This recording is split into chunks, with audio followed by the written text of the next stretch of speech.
नमस्कार प्यारे बच्चों, आप सभी का बहुत बहुत स्वागत है। मैं अनुराग और एक बार फिर से हम हाजिर हैं अपनी एक नई क्लास के साथ।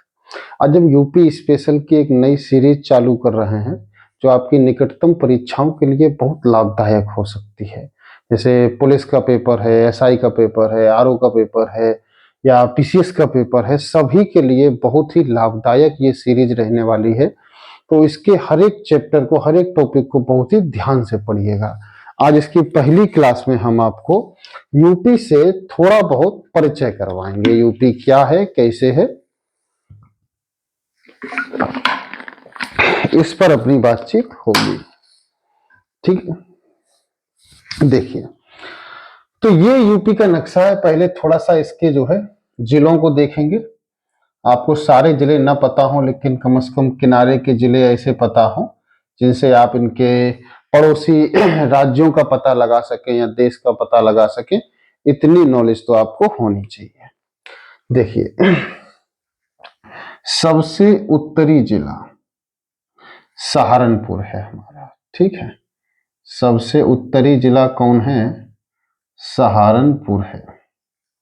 इस सहारनपुर के बाद अगला जिला हमारा शामली है। शामली के बाद देखिए हमारा अगला जिला जो आता है वो बागपत है। याद रखना, शामली हमारा सबसे पश्चिमी जिला भी है ना, ये सबसे बाहर निकला हुआ है ना, सबसे पश्चिमी जिला भी है। फिर ये बागपत है। बागपत के बाद ये गाजियाबाद है। ठीक है, कौन है? गाजियाबाद है। गाजियाबाद के बाद ये गौतम बुद्ध नगर है, नोएडा। ठीक है, गौतम बुद्ध नगर है। फिर ये देखो, ये बीच में थोड़ा सा है ना, इसकी सीमा बहुत थोड़ी सी है, ये अलीगढ़ है। ठीक है, और अलीगढ़ के बाद जो ये आपको दिख रहा है ये मथुरा है। ये आपको याद होने चाहिए, है ना, थोड़ा सा कोशिश करेंगे तो याद हो जाएंगे। इस मैप को अगर एक दो बार प्रैक्टिस करेंगे बनाने का तो सब याद हो जाएगा। मथुरा के बाद देखिए ये आगरा है। आगरा के बाद यहां देखिए ये इटावा, ये हमारा गृह जनपद है। यहीं से आपको हम ये क्लास दे रहे हैं। और फिर यहाँ पर देखिए ये एक जिला है, इसका नाम है जिला जालौन। ठीक है, जालौन है। जालौन के ठीक नीचे झांसी है ना, ठीक नीचे झांसी है। और झांसी के नीचे बिल्कुल मध्य प्रदेश में दबा हुआ ललितपुर है। ठीक है, और ललितपुर के बाद देखिए पुनः यहां देखेंगे तो ये जो जिला पड़ता है ये महोबा पड़ता है। ठीक है, महोबा के बाद देखिए इसको हम अंदर ही लिख सकते हैं, बांदा। ठीक है, बांदा पड़ता है। बांदा के बाद अगर आप गौर करेंगे तो इस जिले का नाम चित्रकूट है। उम्मीद है आपको समझ में आ रहा होगा। चित्रकूट के बाद ये प्रयागराज है। ठीक है, जहां पर माघ मेला, कुंभ मेला, महाकुंभ मेला ये सब आयोजित होते हैं। फिर ये मिर्जापुर है। ठीक है, मिर्जापुर है ना, ये कालीन भैया का इलाका है। ऐसी चीजों को ज्यादा प्रमोट नहीं करना चाहिए, लेकिन फिर भी आपके परिचय के लिए हमने बता दिया, याद बना रहेगा। सोनभद्र। ठीक है, यूपी का दक्षिणतम जिला कौन? सोनभद्र। सर्वाधिक राज्यों से सीमा बनाने वाला भी सोनभद्र है, अभी चर्चा करेंगे इस पर। फिर इधर आ जाइए, ये चंदौली है। और चंदौली के ऊपर यहां ये गाजीपुर मिलता है। गाजीपुर से जब आप ऊपर की तरफ बढ़ेंगे तो ये सबसे पूर्वी जिला मिलता है, बलिया। बलिया से ऊपर जाएंगे तो ये देवरिया है।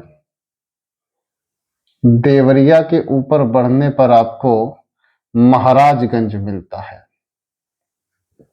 ठीक है, कौन मिलता है? महाराजगंज मिलता है।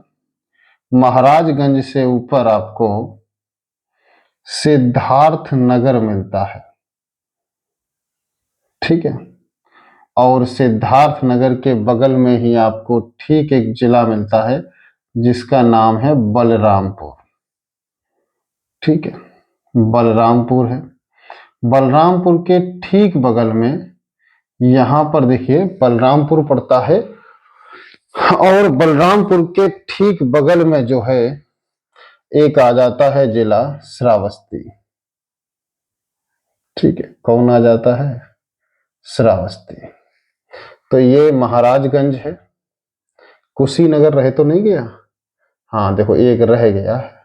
ठीक है, एक जिला लिखना यहाँ पर मिस्टेक हुआ और सीरीज गड़बड़। देवरिया महाराजगंज के बाद ये अब पहले कुशीनगर मिलता है। देवरिया के बाद कौन मिलता है? कुशीनगर मिलता है। केला उत्पाद के लिए प्रसिद्ध है ये कुशीनगर है।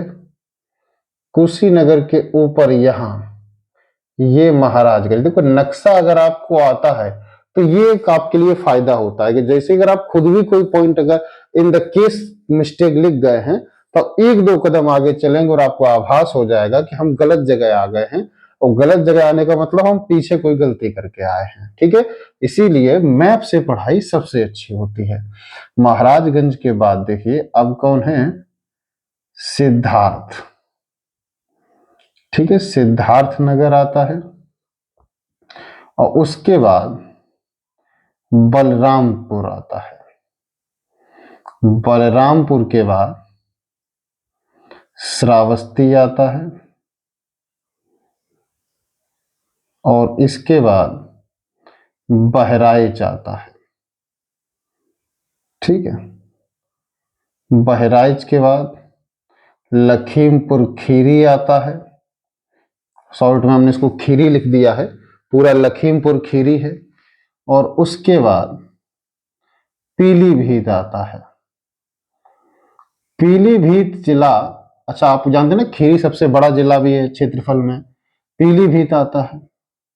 ठीक है, और पीलीभीत के बाद यहां पर ये बरेली जिला पड़ता है, और बरेली के बाद ये रामपुर है। रामपुर के बाद मुरादाबाद, और मुरादाबाद के बाद यहां पर ये मुरादाबाद हो गया, ये बिजनौर है। ये बिजनौर है, और बिजनौर के बगल में ये मुजफ्फरनगर है, और पुनः हम लोग कहाँ आ गए? सहारनपुर पर आ गए। तो ये सभी जिले हैं। इनको इतने जिले तो आपको कम से कम बच्चा आने ही चाहिए, इसके बिना बात नहीं बनेगी। सहारनपुर से सहारनपुर तक तो आने ही चाहिए। ठीक है ना, क्योंकि कोई दो तीन बार मैप बनाते हैं इतने में आ जाता है। अब देखिए हम सबसे पहले क्या करेंगे, जान लेंगे कि हमारा सबसे पूर्वी पश्चिमी उत्तरी दक्षिणी क्या है। तो देखिए हमने आपको बताया हमारा सबसे पूर्वी जिला जो है वो कौन है? बलिया है। तो उत्तर प्रदेश के बारे में हम सबसे पहले जानेंगे पूर्वी पश्चिमी क्या है। ठीक है, तो देखिए सबसे पहले सबसे पूर्वी जिला कौन सा है? आज हम लोग जिला जानेंगे, पड़ोसी जानेंगे, और स्थापना वगैरह के बारे में चर्चा करेंगे। तो सबसे पूर्वी जिला आप लोगों ने अभी देखा है बलिया है। ठीक है, मंगल पांडे और चित्तू पांडे, इन दोनों में से किसे बलिया का शेर कहते हैं? अगर आप बता सकें तो कमेंट में बताइए। पूर्वी जिला कौन है? बलिया है। सबसे पश्चिमी जिला कौन है?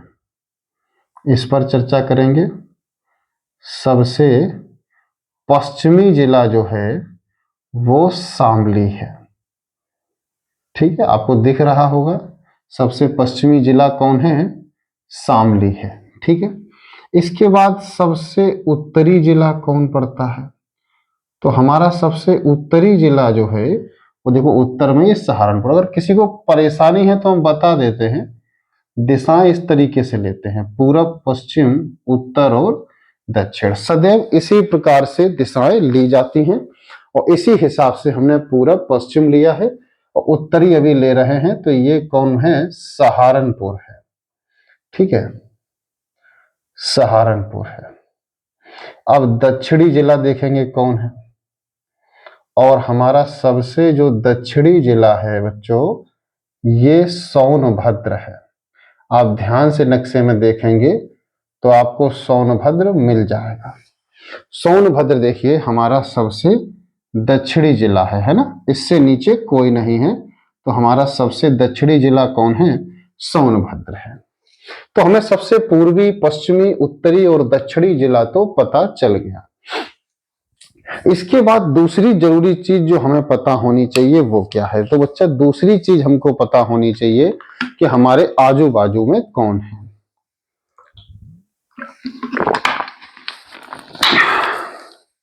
देखो, तो सबसे पहले देखिए हमारा जो सबसे उत्तरी पड़ोसी है वो हिमाचल है।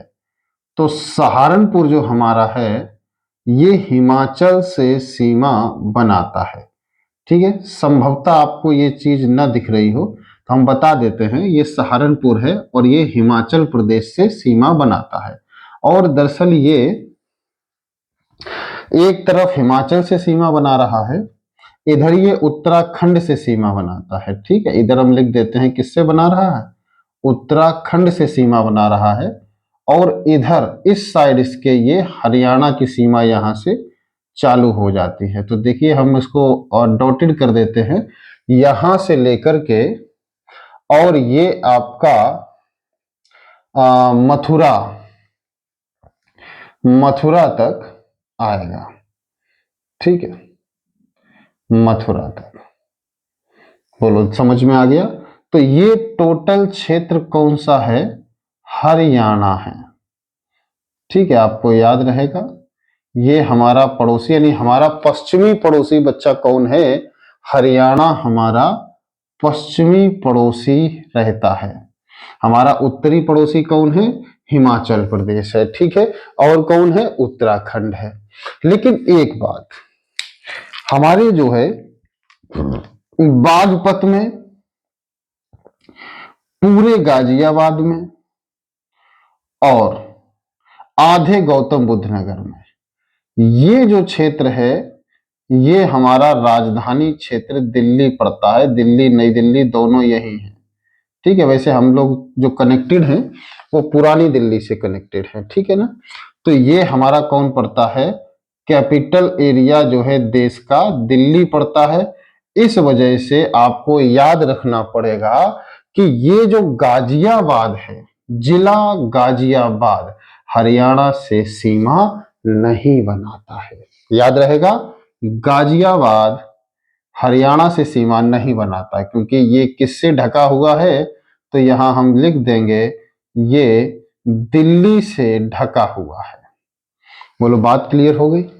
अच्छा, तो फिर ये कितने से सीमा बना रहा है जरा देख लो। 1 सहारनपुर, 2 शामली, 3 बागपत, 4 नोएडा, 5 अलीगढ़, 6 मथुरा। तो यहीं पर नोटिस हो गया इसका, ये कितने से सीमा बनाता है? 6 जिलों से सीमा बनाता है। अब देखो अलीगढ़ से, सॉरी मथुरा से और आगरा, मथुरा से आगरा, ये जो इतना टाइम है, इतनी जो जगह है, यहां पर सीमा कौन बनाता है? तो हम यहां भी लिख देंगे ये क्षेत्र है राजस्थान। ठीक है, इन 2 जिलों से सीमा कौन बनाता है? ये राजस्थान सीमा बनाता है। अब देखना कौन दो, ये इन पर मरुस्थलीय प्रभाव भी देखने को मिलेगा, यहाँ गर्मी भी ज्यादा देखने को मिलेगी। वजह इनका क्या है? राजस्थान से टच होना। ठीक है ना? ये बात आपको पूरी तरह से समझ में आ रही होगी। ठीक है, अब हम इसके आगे देखेंगे यहां से लेकर के और सोनभद्र तक। ठीक है, ये जो जगह आपको दिख रही है, हम इसको थोड़ा अलग कलर दे देते हैं ताकि आपको ये ठीक तरीके से समझ में आए। ठीक है, कपड़े से हटा दे जिससे बोर्ड थोड़ा साफ साफ दिखे। अगर बोर्ड या घर या कमरा साफ न दिखे तो पढ़ने में मन कम लगता है ना। इसीलिए अपना कमरा, अपनी पढ़ने वाली जो टेबल है वो, इन चीजों को बहुत साफ रखना चाहिए। ये देखिए, यहां से यहां तक ये पूरी सीमा कौन बनाता है? मध्य प्रदेश बनाता है। ठीक है, ये सीमा कौन है? मध्य प्रदेश। करीब 11 जिले गिनो, 1 2 3 4 5 6 7 8 9 10 11। तो 11 जिलों से सीमा मध्य प्रदेश बनाता है। बोलो क्लियर हो गया? अब इसके बाद देखिए कौन कौन से हैं, देख लीजिए। इटावा है, आगरा, इटावा, इटावा के बाद जालौन, झांसी, ललितपुर, महोबा, बांदा, चित्रकूट, प्रयागराज, मिर्जापुर, सोनभद्र। सोनभद्र हमारा दक्षिणतम जिला भी है, हमने अभी लिखा। हमारा सबसे दक्षिणी जिला कौन है? सोनभद्र है। लेकिन बच्चों इसके साथ सोनभद्र इकलौता ऐसा जिला भी है जो सर्वाधिक राज्यों से सीमा बनाता है। ये 4 राज्यों से सीमा बनाता है। देखिए कौन कौन से हैं। सोनभद्र है, सोनभद्र के बाद यहीं पर ये, यहां पर छत्तीसगढ़ भी सीमा बनाता है। मध्य प्रदेश के बाद कौन सीमा बना रहा है? छत्तीसगढ़। छत्तीसगढ़ के बाद तुरंत ही यहां से लगा हुआ बिहार से अलग होने वाला झारखंड आ जाता है। ठीक है, झारखंड सीमा बना रहा है, समझ गए। और झारखंड यहां से लेकर के और ये देखो ऊपर महाराजगंज तक, ये 1 2 3 4 5 6 7 बिहार, 7 जिलों से सीमा कौन बना रहा है? बिहार बना रहा है। और देखिए अब यहां तक आपको याद तो हो ही गया होगा, ये यहां तक है। और यहां से लेकर के पीलीभीत तक, ठीक है, आधी पीलीभीत तक, ये जो आपको दिख रहा है यहां पर ये नेपाल सीमा बनाता है। ठीक है, गिन लो 1 2 3 4 5 6 7। तो नेपाल भी हमारे 7 जिलों के साथ सीमा बनाता है। और इधर हम उत्तराखंड लिख ही चुके हैं, 1 2 3 4 5 6 7। तो 7 के साथ ही कौन सीमा बनाता है? उत्तराखंड सीमा बनाता है। तो ये देखिए हमारे पड़ोसी हैं। ठीक है, कितने पड़ोसी हैं जरा देख लीजिए। तो यहां पर हम क्या लिखेंगे? पड़ोसी राज्य व देश। तो देखो हम यहां लिखते हैं पड़ोसी राज्य व देश। ठीक है, एक देश भी शामिल है ना, तो उसे भी देखेंगे। देखो कौन है, गिनो जरा। देखो आपके साथ ही गिनते हैं कितने राज्य हैं। 1 हरियाणा, 2 दिल्ली, 3 राजस्थान, 4 मध्य प्रदेश, 5 छत्तीसगढ़, 6 झारखंड, 7 बिहार और 8 कौन हो गया? उत्तराखंड। और 9 कौन हो गया? हिमाचल प्रदेश। तो हमारे पास कुल पड़ोसी राज्य कितने हैं? 9। पड़ोसी राज्य कितने हो गए? 9। कौन कौन से हो गए? एक तरफ से देखो, ऊपर से लिखना चालू करेंगे, सभी लिखेंगे, है ना, सभी को लिखेंगे ताकि आप बाद में इसका एक स्क्रीनशॉट ले सको। कौन कौन हो गए? सबसे पहला हिमाचल, हिमाचल के बाद देखो इनको क्रम से लिख देंगे, हिमाचल है। और दूसरा कौन है? हिमाचल के बाद हरियाणा है। अब ये ना सोचना कि दिल्ली है तो दिल्ली नहीं लिखा जाएगा, अरे वो भी केंद्र शासित प्रदेश है तो प्रदेश ही है ना, कुछ ऐसा नहीं। संविधान में ये प्रांतीय सरकार है, वहां थोड़ा संघ चला ले रही है, इतना ही है और कुछ नहीं है। तो हिमाचल है, हरियाणा है। ठीक है, तीसरा देखो कौन है? अभी आपने देखा राजस्थान है ना। बहुत ध्यान से चीजों को ऑब्जर्व करते हुए चलना। तीसरा राजस्थान है। चौथा कौन है? मध्य प्रदेश है। सबसे बड़ी सीमा हमारी किसके साथ है? मध्य प्रदेश के साथ है। पांचवा देखो कौन आ रहा है हमारे साथ? मध्य प्रदेश से ही अलग होने वाला एक राज्य है छत्तीसगढ़ सीमा बनाता है। ठीक है, इसके बाद छठवां देखो कौन साझीदार है, ये बिहार से अलग होने वाला झारखंड है। ठीक है, अच्छा अब छठवां कौन है, छठवां तो हो गया ना, सातवां कौन है, ये है अपना बिहार। ठीक है, अब भाई आठवां कौन है, बिहार के बाद कोई है क्या, उत्तराखंड है। कोई रह गया क्या, ऐसा क्यों लग रहा है कि कोई रह गया है। ठीक है, हरी देखो हिमाचल हो गया, हरियाणा हो गया, राजस्थान हो गया। ठीक है, राजस्थान के बाद मध्य प्रदेश हो गया, इसके बाद छत्तीसगढ़ हो गया, झारखंड हो गया। ठीक है, फिर बिहार हो गया, और बिहार के बाद उत्तराखंड भी हो गया। 1 2 3 4 5 6 7 8 है ना। इधर देखो हिमाचल से गिनेंगे, हिमाचल 1, हरियाणा 2, ठीक है, आगरा 3, दिल्ली 4, मध्य प्रदेश 5, छत्तीसगढ़ 6, झारखंड 7, बिहार 8 और फिर उत्तराखंड। ठीक है, तो हम लोग क्या कोई मिस कर रहे हैं, दिल्ली को मिस कर रहे हैं, है ना। हम लोगों ने दिल्ली नहीं लिखा है, तो एक हम नौवे के तौर पे दिल्ली और लिख देते हैं तो पूरा हो जाएगा, दिल्ली। ठीक है, अब देखिए हमारे सभी राज्य कंप्लीट हो गए।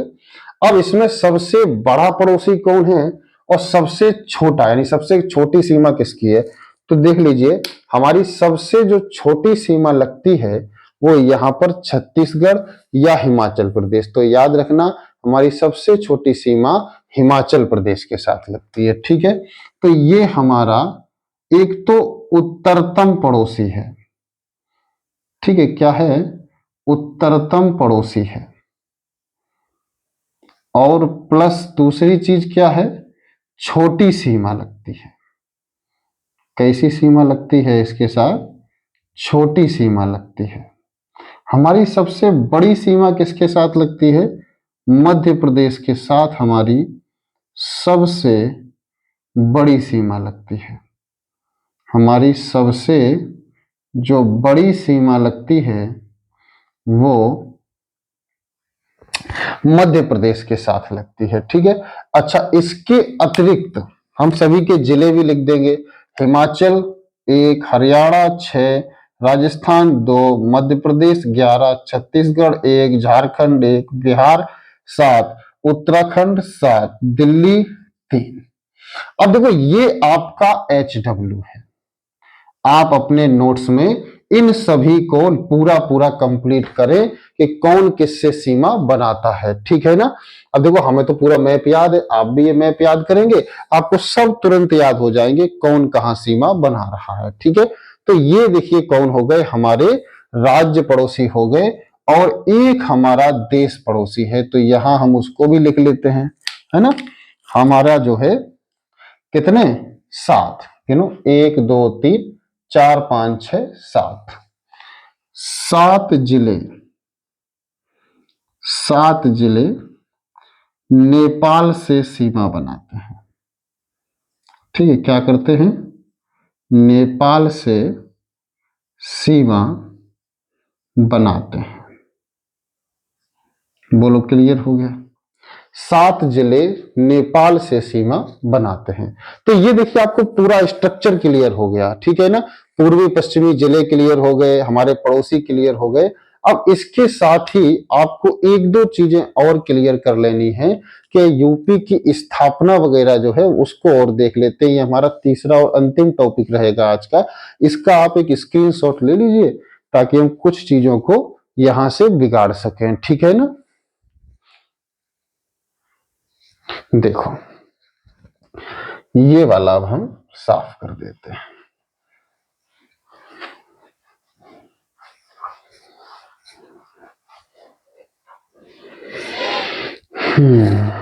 जरा ध्यान देंगे। अब हम बात करेंगे उत्तर प्रदेश का नाम कब कब बदला। ठीक है, दो चीजें हैं, एक तो बच्चा उत्तर प्रदेश का नाम और दूसरा देखेंगे राजधानी। तो पहला डिस्कशन करते हैं उत्तर प्रदेश के नाम के ऊपर डिस्कशन करते हैं कि उत्तर प्रदेश का नाम कब कब और कैसे कैसे बदला गया। तो देखेंगे सबसे पहले सन थी 1836।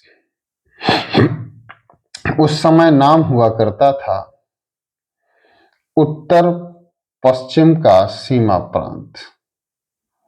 क्या नाम होता था? उत्तर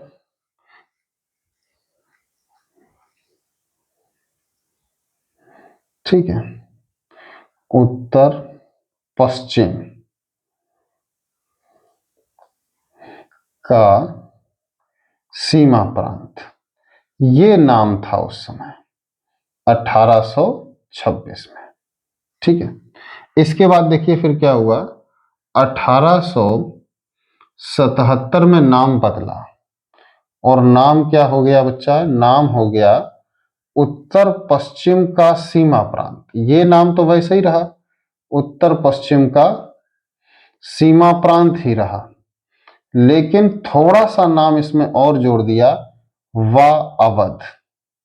क्योंकि देखो क्या था कि 1856 में डलहौजी ने अवध का विलय कर लिया था आउटरम की रिपोर्ट के आधार पर, और उसके बाद से अवध लगातार इससे जुड़ा हुआ था। ठीक है, कार्यभार पूरा यूपी के अंदर ही आ रहा था। ठीक है, बस क्या था कि 77 में आकर इसका नाम परिवर्तित कर दिया गया, ये हो गया।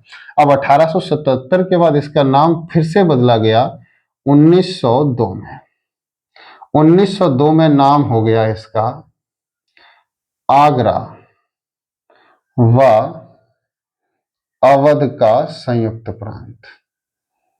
आगरा व अवध का संयुक्त प्रांत, ये बच्चा नाम हो गया इसका 1902 में। फिर 1937 के जब चुनाव आए तो इसका नाम हो गया सिर्फ संयुक्त प्रांत। ठीक है, क्या नाम हो गया? संयुक्त प्रांत नाम हो गया। तो नाम देख रहे हैं आप, 4 बार बदला हुआ देख रहे हैं, और 5वीं बार इसका नाम 1950 में बदल करके उत्तर प्रदेश ही कर दिया। ठीक है, नाम क्या कर दिया? उत्तर प्रदेश कर दिया। तो 1 2 3 4 कुल 5वीं बार में जाकर के नाम क्या हुआ है? उत्तर प्रदेश हुआ है। तो ये तो हो गया उत्तर प्रदेश के नाम की कहानी 36, 77, 1902, 1937 और 1950 में।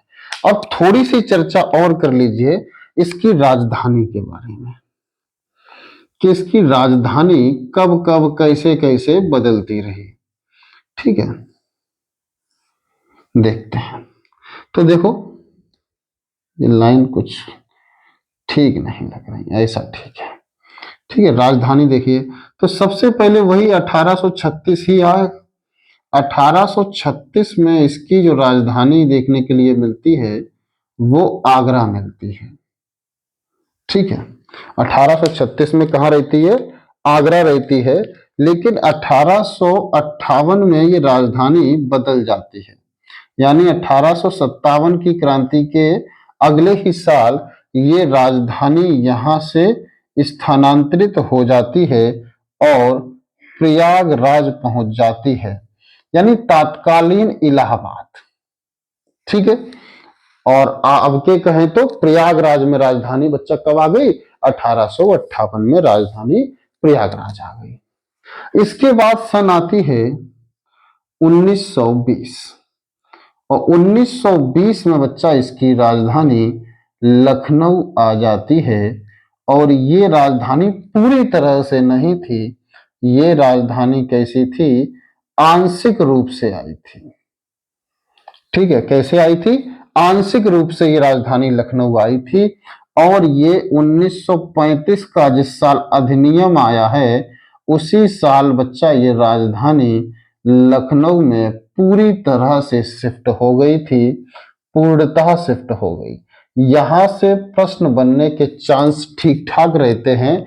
तो आपको उत्तर प्रदेश का नाम कब बदला और उत्तर प्रदेश की राजधानी, ये आपको अच्छी तरीके से पता होना चाहिए। ठीक है ना? अब इसके बाद एक चीज आप चाहो तो और देख लो कि 1950 के बाद भी क्या हुआ था? एक डेट मिलती है 1956, 1 नवंबर, 1 नवंबर 1956। इस समय भाषाई प्रांत आयोग का गठन हुआ था। ठीक है, क्या था? भाषाई प्रांत आयोग, लेकिन उसका उत्तर प्रदेश पर कोई असर नहीं पड़ा था। भाषाई प्रांत आयोग का गठन हुआ, लेकिन उसका कोई असर उत्तर प्रदेश के नाम पर नहीं पड़ा। हाँ, उत्तर प्रदेश पर असर पड़ा था, तो वो जानना है तो हम बताते हैं। नवंबर 2000, 9 नवंबर 2000 को यूपी के साथ क्या हुआ था? 13 जिले, ऊपर साइड के 13 जिले काटकर एक नया राज्य बना दिया। 13 जिले काटकर ये जो हम पढ़ते हैं ना उत्तराखंड, उत्तराखंड बना दिया। अगर ऐसा ना होता तो हम भी दो देशों से सीमा बना रहे होते। 13 जिले काटकर उत्तराखंड बना। बोलो, बात क्लियर हो गई? तो ये एक कहानी और हो गई। 1950 के बाद 56 और ये, तो इसको थोड़ा याद रखेंगे।